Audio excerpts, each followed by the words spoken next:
What's up, you guys? Happy Wednesday. All right, so this is how life goes sometimes. So I want to jump on here first of all. Don't mind this thing in the middle of my head. Whatever. It's been one of those weeks. So I asked this week if you guys wanted me to jam on energy, and I got lots of yeses. And I've done 0 jamming on energy. So let's just talk about why. So Sunday night, I have a crown that decided it didn't want to be in my mouth anymore. So now I have a hole in my mouth because I went to the dentist on Monday and they said, oh gee, that we can't put your crown back on because there's not enough tooth structure there. So we actually need to extract your whole tooth and put in a screw, which I have one on this side too. And then it takes like 6 months to heal, and then eventually we'll put an implant in. So not exactly the news I was hoping for. Lots of stuff comes up around that. So it was an interesting emotional thing for me. I've had a lot of tooth stuff in the last few years, and I know it's from being bulimic for years. So if you're in that struggle right now and you're fighting to stop throwing up, this really has nothing to do with energy. Stop doing that because the aftermath sucks. So anyway, that happened, and then Skylar got sick, and it's been one of those weeks. But what I want to talk to you guys about is there's really some big parts about energy. So morning routine, evening routine are something that's been huge for me. So as I was getting ready to go to bed, I was like, you know what, let's talk about this. So first thing, yes, it's 7:45 or whatever time it is. I go to bed every night at 8 o'clock. So that's part of it.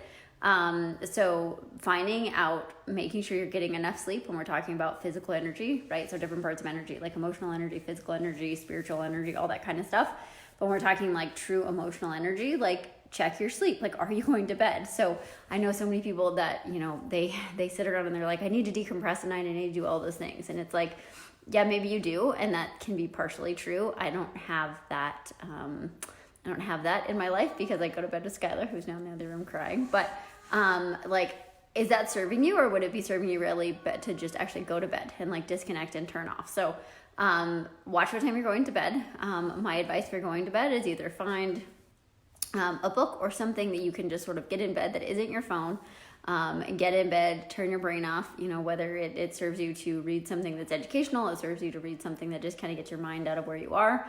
Find something where you can take 5 or 10 minutes to just kind of disconnect, whether it's reading.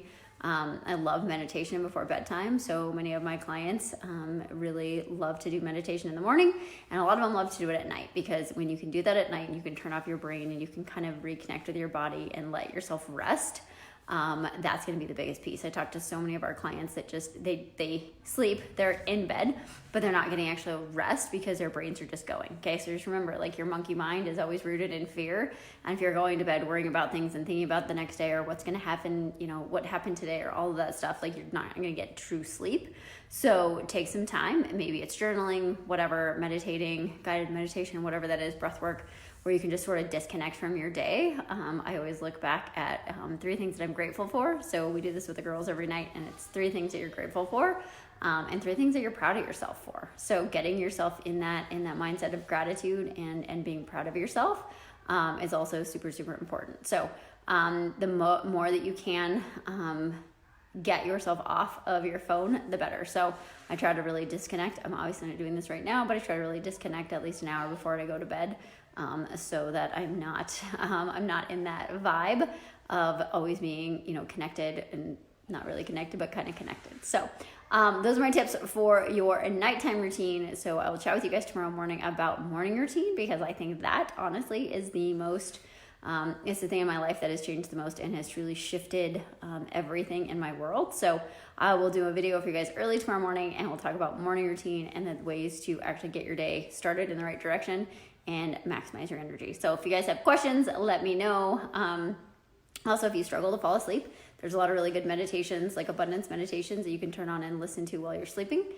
If you have kids, here's my tip of the day for that. There's something called Moshi. It's like Moshie. And it's got bedtime stories for kids. It also has kids meditations. And so Sky and I listen to one of those a lot when we go to bed, and it's like walking on the clouds and feeling the clouds in your toes. And it's really cool. So if your kids struggle to go to sleep, that's a really good way to sort of get them into the understanding of breathing and connecting to their bodies and slowing down. And it's good for you guys too. So I hope you're having a great week, and I'll chat with you guys soon.